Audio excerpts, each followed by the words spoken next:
getting back to the initial video that you were trying to get some kind of confirmation from users that this is something they wanted to use, right? So what did you learn from that then actually went into the product? Did you then change your idea what the product was going to be, or was just, yeah, we'd love to do this, go ahead and build it?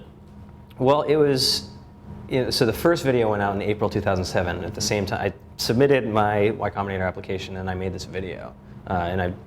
And it was sort of, so online SAT prep, my previous company, you learn, college admissions is sort of this mad scramble where you have way more people than there are spots, and doing something interesting is a good way to kind of jump ahead of the pack. Right.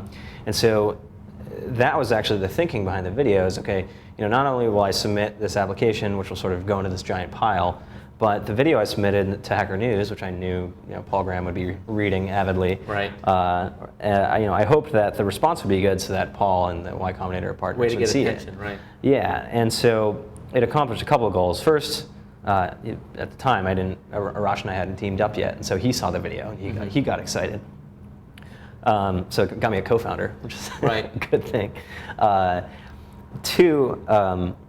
It was encouragement to me. So I mean, remember, if you rewind back to 2007, I had a day job at this other venture-backed software company, and in addition to what I was moonlighting on, and it gave me the confidence needed that, okay, I always knew this was something I needed.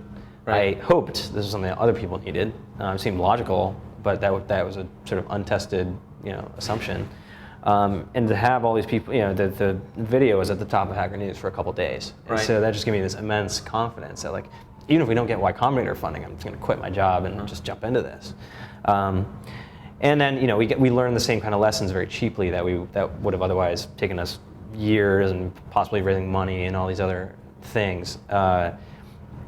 We learned those literally overnight as people. It also sort of speaks to the value of being open about your idea versus stealth. Oh, absolutely. Right? I mean, whatever you lost by keeping the idea secret, you gain so much more. You gain a co-founder, you gain some sort of validation, just the confidence to go forward, right?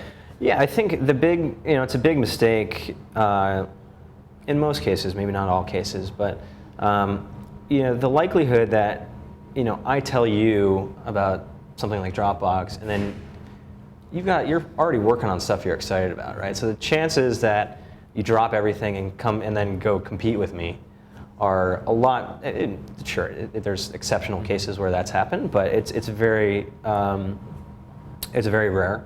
And furthermore, it's easy for me to explain the idea. It's actually really hard to do it or to build it. And a lot of the skill set that I'd built through working at other startups or starting my previous company was tremendously valuable. It gave me sort of this knowledge that became very important when building Dropbox. Right, and yet other startups, are attacking the same problem, and I guess in the same time period. I mean, I think about Boxnet. I don't know when they started, but in my mind, it's sort of your contemporaries. Although you went for very much a consumer play, and they went more for an enterprise play. Yeah. And I don't know how on the back end that's a thing. I have no idea what the difference is, or even what the difference is between what maybe Apple's trying to do and Google. But can you explain a little bit about that? You make it so simple, right, that it's invisible and you just don't have to think about it, which is great. But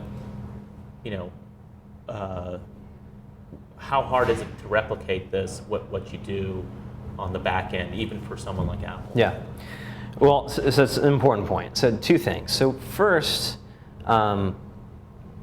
it's easy to describe and hard to do. So take Google, for example, right? So, anybody can make a text box on a web page that returns links to other web pages. But, crazy things go down every time you hit search, across many servers. And it turns out the same thing under the hood is true of Dropbox. Anytime you save a file or drop in a photo, it's this chain reaction of dozens of events or thousands of events across all these different computers, and all this sort of custom technology that we've built to make that as seamless as possible and to hide all of that complexity. Because actually there's this sort of jungle of obscure engineering issues that arise when you're trying to sort of smooth over all the differences between these dozens of different permutations of operating systems and configurations and things that can go wrong, or thousands of different combinations or millions.